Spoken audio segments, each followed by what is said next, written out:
Studies have made and the results are out. Most millennials and Gen Zs either cannot buy a home or do not want to buy a home. Their preference? Renting. And this means more business and earning potential for you. This is your Singapore Real Estate Insider, Coach Edmund Tan. And stay with me on this video because I'll tell you more about how you can tap onto this changing, growing market to enjoy immediate returns and build long-term wealth. So the big question is this: how busy professionals and homeowners like us make six-figure profits from the property we own safely by doing it with research, data, and numbers. How do we buy in a way without complications and half-guessing, regardless of the market conditions, and still remain profitable? That is the question. Here, I will share with you exactly what we do and how we do it. My name is Edmund Tan, and welcome to Singapore Real Estate Insider. So have you noticed a shift in our housing culture? Traditionally, for us Singaporeans, living with parents until marriage was the norm. But times are quickly changing, and today, more young Singaporeans are choosing independence over tradition. Renting a home, once seen as a departure from conservative family values, is now becoming increasingly popular. And surprisingly, renting is becoming a long-term choice for many. According to Property Guru Consumer Sentiment Study, 2 out of 5 renters plan to continue renting for up to 2 years before buying a home. And get this, 21% don't have a clear plan on how long they intend to rent. So why are so many young Singaporeans turning to the rental market, and why are they staying there? Let's first dive into the reasons behind this trend. Even though there are positive sides to renting, it's still a lot of money to come to. What if you can tap on this renting behavior and rent for free instead? Want to learn more? Watch till the end of the video. Why not subscribe to the channel now? Give it a thumbs up at the same time.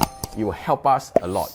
The first reason, less financial commitment than buying. Renting a property, though it can be a financial challenge, involves a much smaller financial commitment compared to buying. When you purchase a property, you're often taking on years, if not decades, of financial responsibility. The upfront cost itself by buying a property can be significant and often requiring a substantial down payment before you can move in. In contrast, renting typically involves much lower upfront costs, usually just a security deposit and the first month's rental, which obviously is just more visible for a young professional. Renters also avoid additional costs such as property tax, home maintenance, and the buyer's stamp duties. These may not sound much at first, but if you are Gen Z, still trying to figure things out on your own, you need to save as much as you can, right? But there is one particular group who have no problem with the down payment, and we are seeing a rising increased number on it. Comment below who I am guessing, and if you guess it correct, I might do a full-fledged video on this profile and how you can plan your property around them in the near future. Now, to give you an idea of what I mean, let's do a quick comparison, shall we? For example, if a young Singapore couple were to purchase a 2-bedroom unit around 1.5 million in their 30s, they're looking at a minimum of around $60,000 every single year for this additional cost alone. Because the monthly mortgage is about $4,700 per month, home maintenance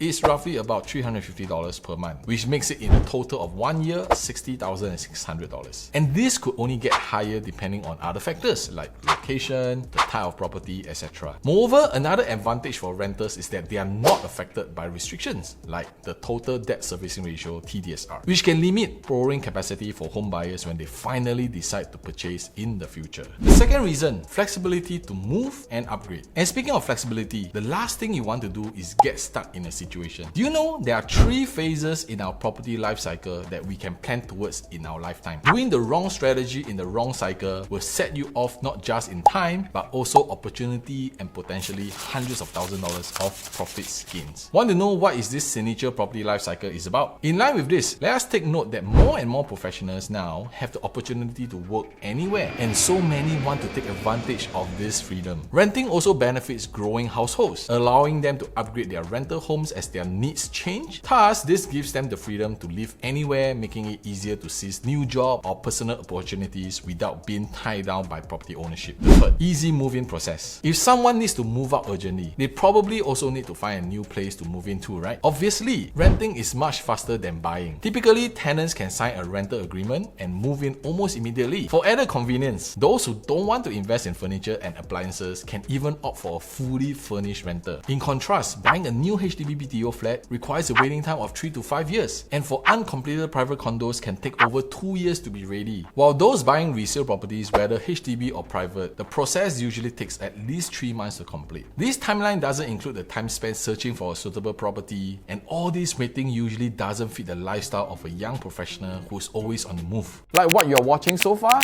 How about giving us some likes and love so we can continue this journey of empowering more others like you with families like yours to learn about property and bridge the knowledge gap.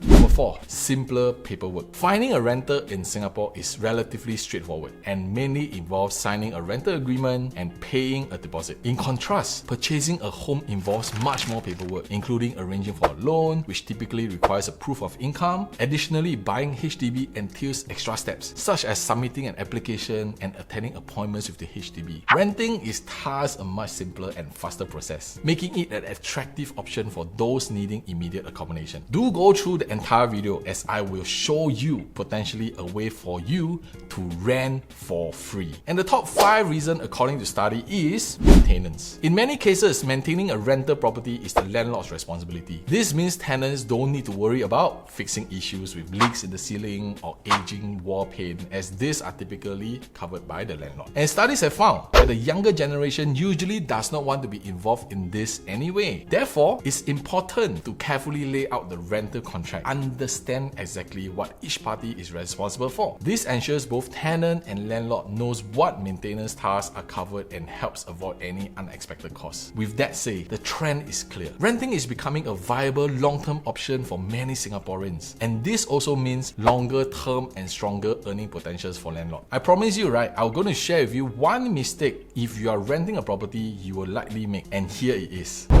While renting is easy on what we covered, it is still cash out directly, and you will not be able to recover those. But if you put on the hat as an investor and see from another perspective, you might not just want to throw those monthly rental down the drain and exchange it for comfort. Now, what if you can have your own space for privacy, yet able to make your money work harder during this period as well? Now, this is not a common strategy and it's not for everyone, though it's getting very popular in recent years because it just makes sense. And my job is to help you think of different ways to optimize your age, your loan, your CPF to its capacity to save money at the same time. Now let's work out some sums. Based on an average rental of $4,000 monthly, your overall cash outlay for 4 years is $192,000. Gone. You can't see it out of your own pocket. But what if you have a property saving mechanism on the side, growing value while these 4 years that you can leverage on? Number 1, income. Number 2, age. Number 3, loan capacity. Number 4, CPF. And all you need to do is let time work its way over the 4 years by choosing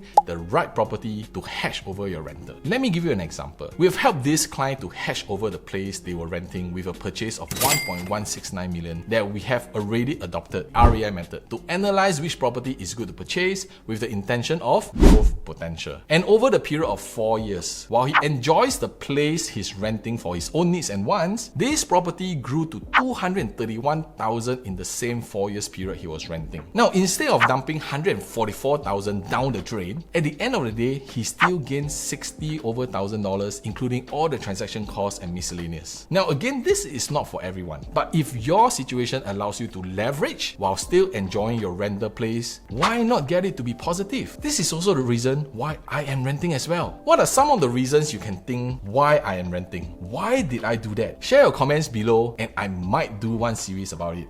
Should I?